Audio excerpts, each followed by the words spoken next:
Lors du décès d'un proche et malgré la douleur du deuil, il est nécessaire de se rapprocher dans les meilleurs délais de son notaire afin de régler la succession dans les meilleures conditions. Le guide de l'héritage actuellement en kiosque liste tout ce qu'il faut savoir sur ce sujet pour s'éviter des désagréments parfois très importants. Avec nous pour en parler, Pierre Lemay, rédacteur en chef du magazine Conseil de notaires qui est en direct depuis le 11e congrès des notaires de France à Strasbourg. Pierre Lemay, bonjour. Bonjour. Merci beaucoup d'être en direct avec nous sur Europe 1. On va essayer de prendre les choses par le début tout d'abord. Si une personne meurt et qu'elle n'a absolument rien prévu concernant son héritage, qu'est-ce qui se passe ? Eh bien, la loi a presque tout prévu, puisque lorsqu'il y a des enfants, ce sont d'abord les enfants. S'il y a un conjoint, le conjoint hérite aussi.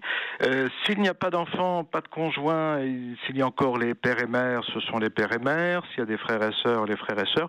Enfin, la loi a tout prévu jusqu'au 6e degré. Ah oui, jusqu'au 6e degré. En revanche, du côté des enfants, il y a les enfants légitimes, il y a les enfants illégitimes.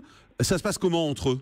Eh bien, aujourd'hui, il n'y a plus de différence entre les enfants qu'on appelait naturels ou adultérins lorsqu'ils étaient conçus pendant le mariage avec un autre que l'époux ou l'épouse. Et donc, aujourd'hui, il n'y a plus de différence. Ils héritent comme les autres. Ils héritent comme les autres à condition qu'il n'y ait pas d'héritage ou on peut privilégier un des enfants, par exemple ? Alors, on peut privilégier un des enfants, mais on ne peut pas déshériter complètement un autre enfant. Chaque enfant a droit à une part minimum dans la succession.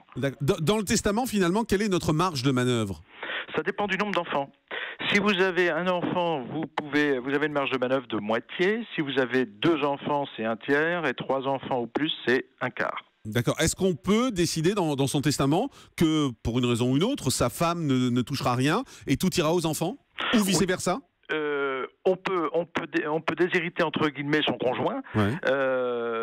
Il y a une petite particularité pour le droit au logement, mais on ne peut pas déshériter complètement ses enfants, même au profit du conjoint, ou alors il faut passer vers un changement de régime matrimonial. C'est la fameuse communauté universelle. D'accord, c'est-à-dire que les enfants héritent quoi qu'il arrive, même si on est fâché à mort avec ses enfants, même si on ne les voit plus depuis 20 ans, ils hériteront de toute façon. De toute façon, effectivement, ils hériteront. Alors, au sein du couple, précisément, on sait qu'il y a aujourd'hui finalement 2 statuts, il y a le mariage et il y a le Pacs. Est-ce que c'est la même chose ? Non, c'est pas du tout la même chose. Le mariage entraîne des droits, des obligations, mais présente quelques avantages. D'abord, on peut être certain d'avoir entièrement l'usufruit de sa vie durant des biens du couple. Donc, ce qui est très important, on peut rester dans la maison. Et puis également, aujourd'hui, le mariage vous permet de bénéficier de réversion de retraite, ce que le Pacs ne permet pas en principe. Donc, le mariage finalement est beaucoup plus intéressant en ce qui concerne l'héritage. Oui, et en termes de sécurité dans le couple. Effectivement. On va aller au standard d'Europe 1, on a des appels. Bonjour Brigitte. Oui, bonjour. Bienvenue sur Europe 1, vous avez une question concernant l'héritage ?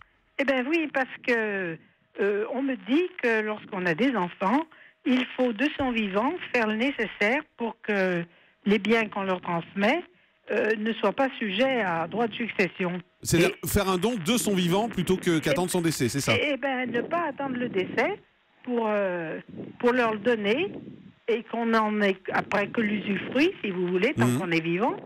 Alors, je ne sais pas ce qu'il faut faire. Alors, Pierre Lemay, rédacteur en chef du magazine Conseil de notaires, on a bien compris la question de Brigitte. Faire un don de son vivant, par exemple de son appartement, en disant « j'en conserve l'usufruit ».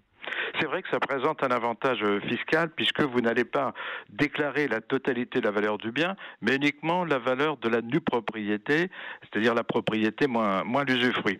Donc c'est intéressant puisque fiscalement vous déclarez moins.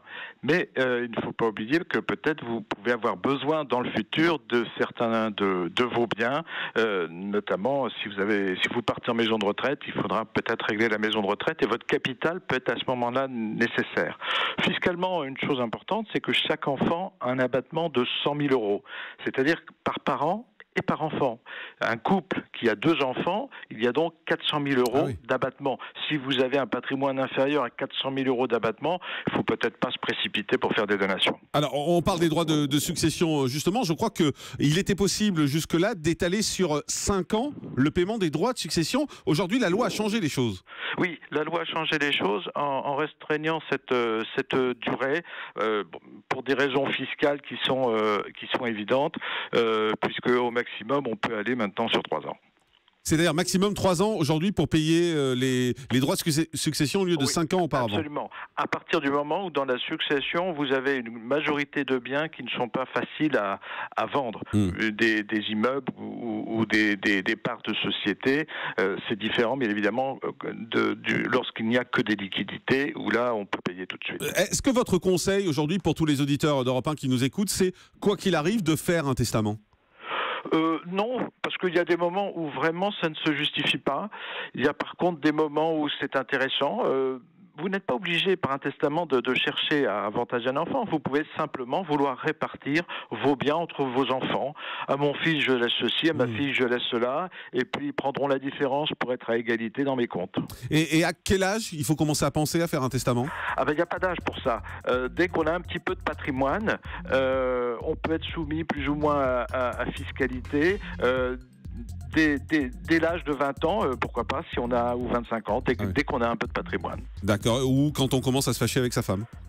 Par exemple. Merci Pierre Lemay d'avoir été avec nous, rédacteur en chef du magazine Conseil de notaire. Vous étiez en ligne avec nous depuis le 11e congrès des notaires de France, un congrès qui se déroule en ce moment même à Strasbourg.